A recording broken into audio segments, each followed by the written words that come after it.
عويسي wanaagsan kuna soo dhawaada xarunta wararka dunida ee BBC London wararkeena caawa waxa ugu waaweyn ugu yaraan 30 qof ayaa ku dhimatay daadad ka dhashay roobabkii duufaanka Sagar 48 saacadood ee la soo dhaafay wararkii ugu dambeeyay ayaan idinka haynaa Muqdisho iyo Hargeysaba olole talaal oo la rabo in lagu hakiyo faafidda cudurka Ebola ayaa ka socda dalka Jamhuuriyadda Dimuqraadiga ee Congo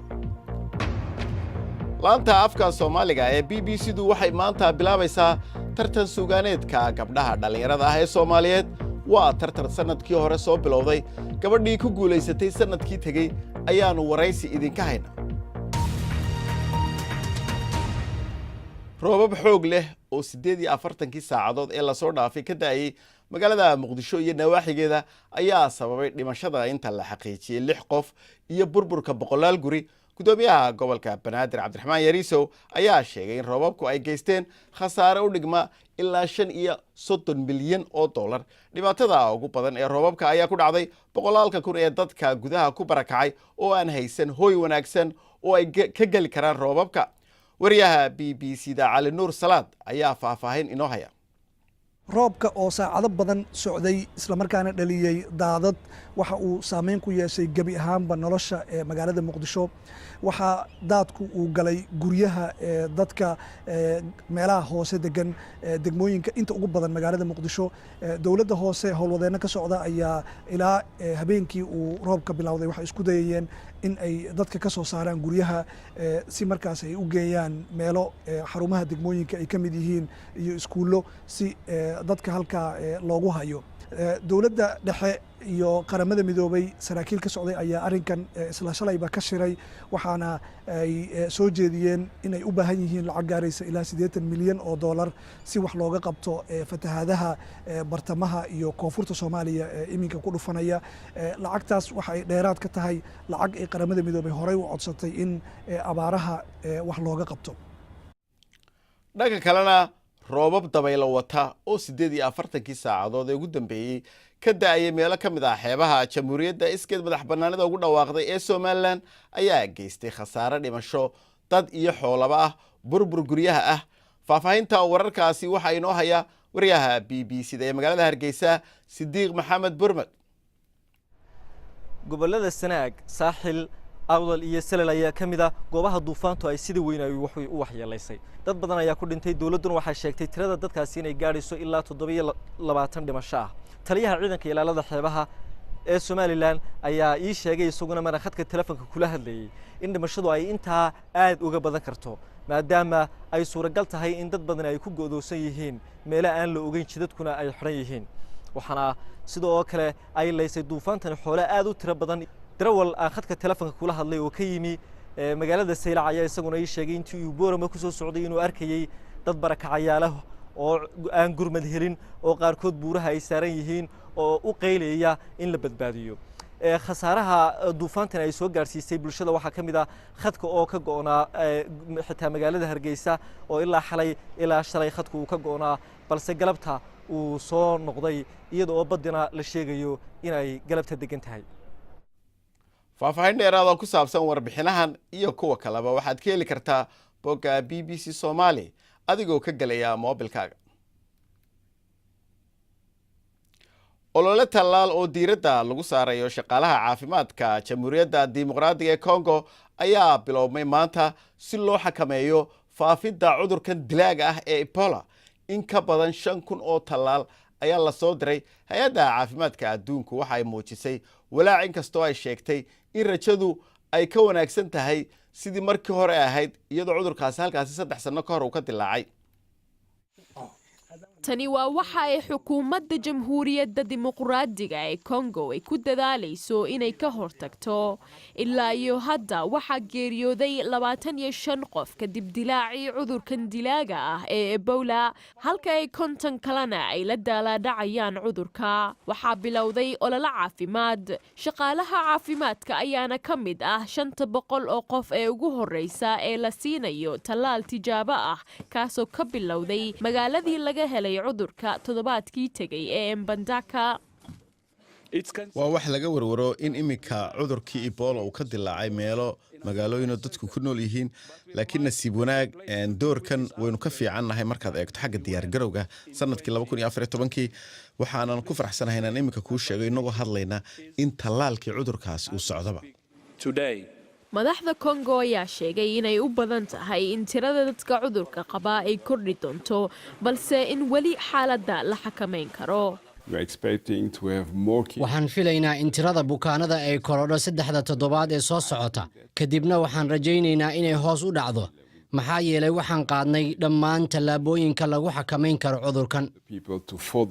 Mbandaka waa magaalo leh dekad kuna taalla webiga Congo, taasoo dhalisay walwal ah in cudurku uu si fudud ugu faafi karo magaalooyinka waaweyn sida Kinshasa. Dadka ku nool Kinshasa ayaa lagu dhiirigeliyey inay ku dadaalaan ka hortagidda cudurka oo ay iska ilaaliyaan xiriirka jirka. dadka waa inay kor iska salaamaan oo aysan istaaban ama ay xusulka isku taabtaan. sidoo kale shaqaalaha aeroboortka magaalada ayaa hubinaya heerkulka rakaabka ka soo degaya diyaaradaha. Inkastoo hay'adda caafimaadka adduunka aysan ku dhawaaqin inay tahay xaalad degdeg ah oo caalami, dadaalo badan oo ku aadan ka hortagga iyo xakamaynta cudurka ayaa soconaya si aysan u dhicin musiibadii Ebola ee galbeedka Afrika, taasoo ay u dhinteen in ka badan 11,000 oo qof. bal markan aynu eegno qodobada kale ee ku jira wararka maanta. khubarada caafimaadka ee dalka Hindiya ayaa bilaabay baaritaan kadib markii uu halkaas ka dilaacay cudur fayrusa oo aan inta badan la arag isla markaana halisa. meesha cudurka lagu arkay waa koonfurta gobolka Kerala, waxaana loo maleynayaa in cudurkaasi dhibaah ka soo unkamo khudaarta, waxaanu ku fidaa marka dadku kulmaan isagoo ah cudur dilaya. 3 qof oo isku qoysa ayaa geeriyooday kadib markii cudurku haleelay, waxaana la baaraya imika 25 muunadood oo laga soo qaaday dad kale. xogayaha arrimaha dibadda ee Mareykanka ayaa sheegay inay soo rogi doonaan oo ay ku soo rogi doonaan dalka Iiraan cunqabatayntii ugu weyneed ee abid dal lagu soo rogo kadib markii madaxweyne Trump ka baxay heshiiskii nuclearka ee Iiraan. isagoo jeedinaya khudbad siyaasadeed oo Iiraan ku saabsan ayaa uu halkaasi ku soo bandhigay 12 qodob oo ay tahay inay Iiraan fuliso, kuwaasoo ay ka mid yihiin inay ciidamadooda kala baxaan Syria iyo Yemen.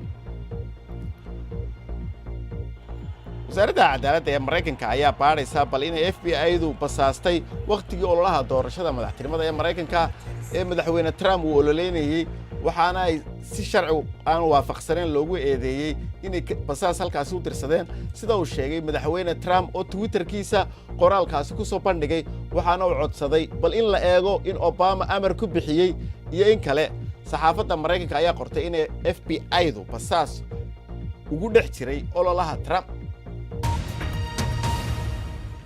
iyadoo dhaqaaluhu si xawliyo hoos ugu dhacayo isla markaana codbixinta caalamku cambaareeyay kuna tilmaameen mid ku shubasho iyo khiyaamo ku dhisan, ayaa mar kale uu xukunka ku soo noqday madaxweynaha Venezuela Nicolas Maduro, waxaana loo cumaamaday 6 sannadood oo kale isagoo ku guuleystay 3 meelood oo 2 meelood codka la qaaday, laakiinse waxaa codeeyay 46% qura dadka xaqa u leh inay codeeyaan.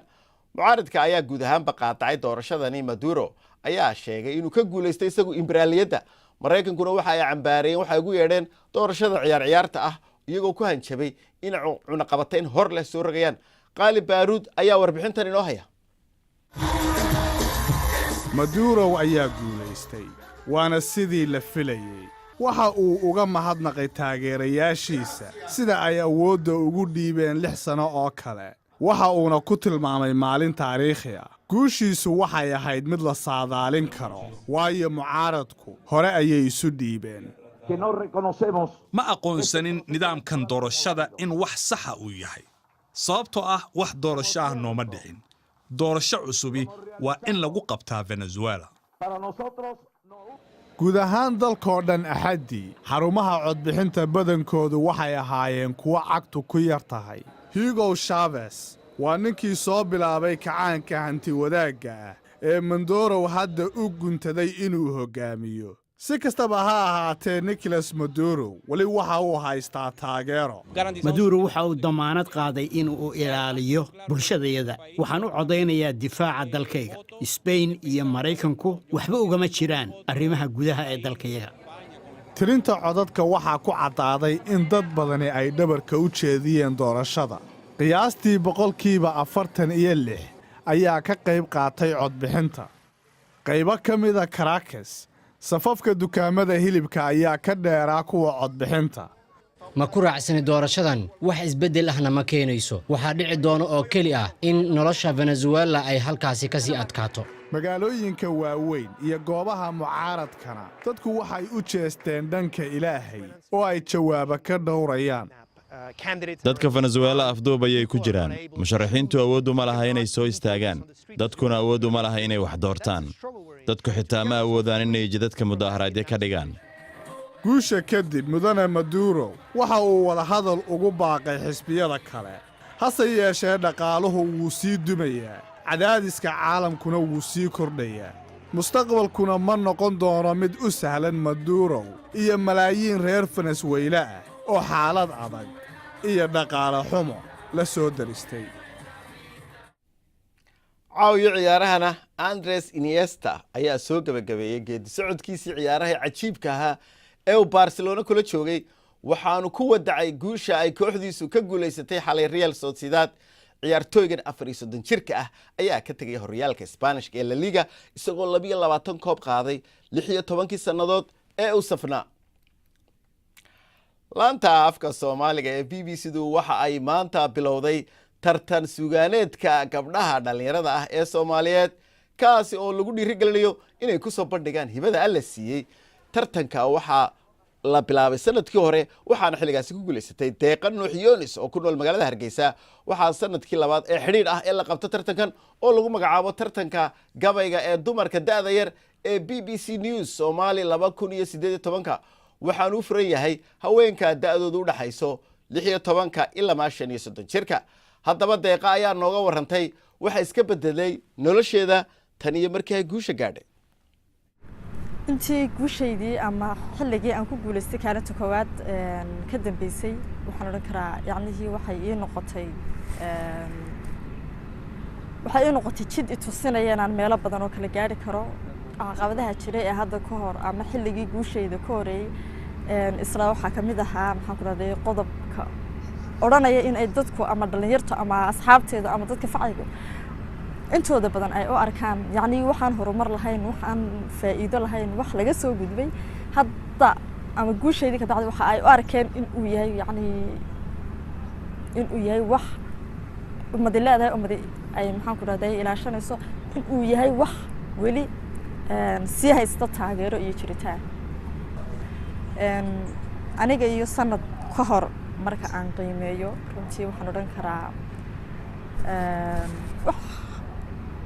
wax weyn baa macnaha iska beddelay sugaanteydii waxa ay noqotay yacni waxaan sameeyey isku day tartanku ka soo kordhiyey horta maasha Allah marka hore yacni wuxuu iskaaga baray ummad badan wuxuu iskaaga baray dad badan oo sugaanta jecel oo meelo kala duwan jooga oo Soomaaliya yacni tartanku muhiimadda uu aniga ii lahaa iyo muhiimadda gabdhaha Soomaaliyeed u lahaaba waan dareemay waana mid saameyn iyo maxaan ku raadayay iyo dhiirigelin banoo noqotay ana khaasatan ii ah. dumarka Soomaalida isku daygooda ayaa ku yaraa awal hore gabayga oo ah boqorka maansada. waxaan rajeynayaa saan hore u soo sheegay oo yacni yoolkayga koowaad ama bartilmaameedkayga koowaad uu yahay aniinan afkeena horumariyo afafka dunida loo yaqaano yacni afka iskala dunidan ama qaarkood loo yaqaano afka kaliya la isku fahmo ama afka koowaad la isku fahmo dad baa horumarsaday. saas la ajliyeed afkeenu inaan horumarin karno inta uu maanta dunida ka taagan yahay in ka sii horumarsan aan gaarsiiyo oo dhammaanteen aan gaarsiino hobbigayga iyo hiigayga aan ka leeyahay suugaanta iyo guud ahaan afka suugaanta kaliya maaha intaas baan ku koobi karaa. intaasi ayaanu ku soo gabagabeynaynaa barnaamijkeennii caawa waa ku mahadsantiin daawashadiinna waxaanu idin leenahay sidaas iyo nabadgelyo